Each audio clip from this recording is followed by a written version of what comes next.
Hindi naman siguro boss katangahan yung diskarte sa pagpapalubog ng pain. Ayan mga boss oh. Pagdating sa ilalim, oh, 'di ba? Ito ang matitira. Wala na 'tong bato, may iwan na 'to sa ilalim. Diskarte yan boss para mabilis lumubog yung pain. May nagtatanong din sa akin kung paano ko tinatalian yung bato para mabilis dito matanggal sa pamain natin. Yun, oh.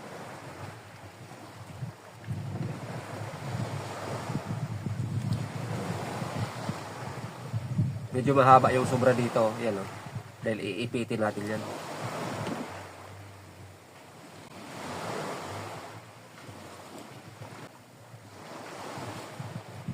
Yan o. Yan o siya. Iipitin natin to dito.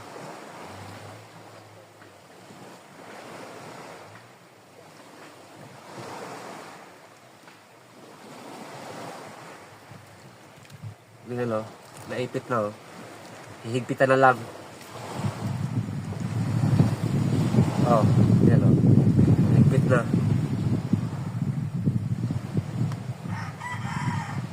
Ayan. Talaga yan dito mga boss. Oh.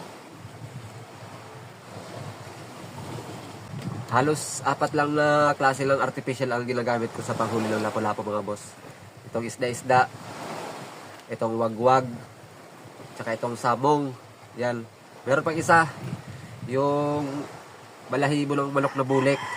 Wala ako dito sample, hindi ako nakagawa. Basta 4 lang ito mga boss. 4 lang itong ginagamit ko na artificial pang huli ng lapu-lapu.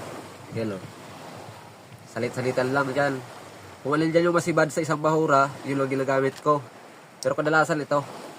Dahil ang pail ito, sariwang isda din.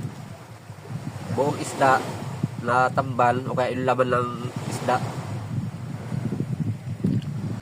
May iba't ibang paraan para ilagay yung bingwit dun sa palubog na bato. May nakikita ako gamit nila dahon ng niyog. Ito, kinukuha nila to. Pero hindi ko alam masyado kung paano nila ginagawa. Tapos lalagay na lang dito. Hindi ko alam yung tali nila. Pero ganito siya nakikita. Hindi ko alam kung bakit tinatalian nila dito. Ganyan. O, ganyan na. O. Ganyan. Hindi ko alam kung paano. Basta may nakikita ko ganito. Meron din isang paraan mga boss, pero ang pangit ng paraan. Ilalagay nila sa plastic ng yelo o kaya sa plastic ng asukal. Pero marumi yun sa bahura mga boss. Tulad nito, ganito nila ginagawa oh.